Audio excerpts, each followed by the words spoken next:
From the Gospel according to Luke.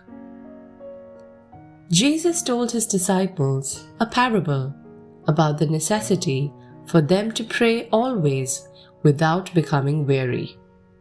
He said, "There was a judge in a certain town who neither feared God nor respected any human being. And a widow in that town used to come to him and say, 'Render a just decision for me against my adversary.' For a long time, the judge was unwilling, but eventually he thought, 'While it is true that I neither fear God nor respect any human being, because this widow keeps bothering me, I shall deliver a just decision for her, lest she finally come and strike me.' The Lord said, 'Pay attention to what the dishonest judge says.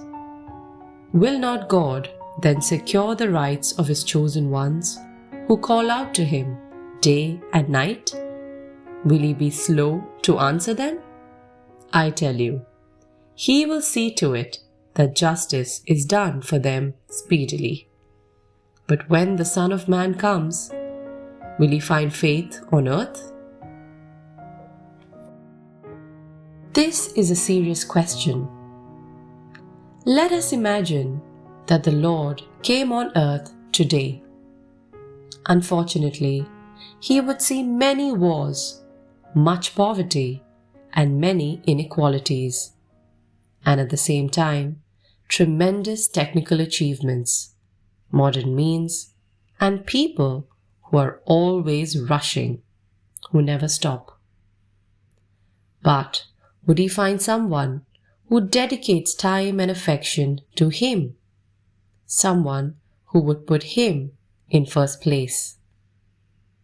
Above all, let us ask ourselves, what would he find in me if the Lord were to come today? What would he find in me, in my life, in my heart? What priorities would he see in my life?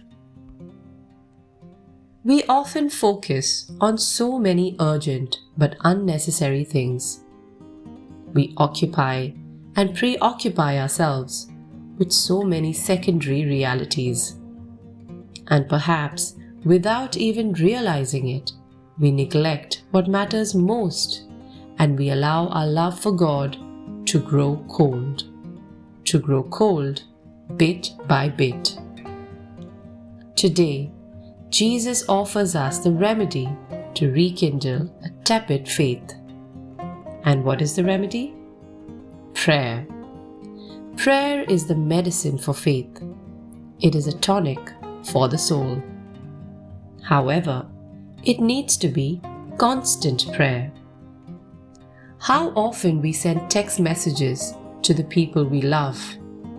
Let us do this with the Lord as well, so that our hearts remain connected to Him.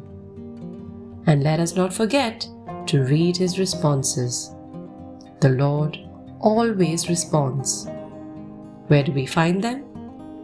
In the Gospel, which should always be kept at hand and should be opened several times a day to receive a word of life directed to us.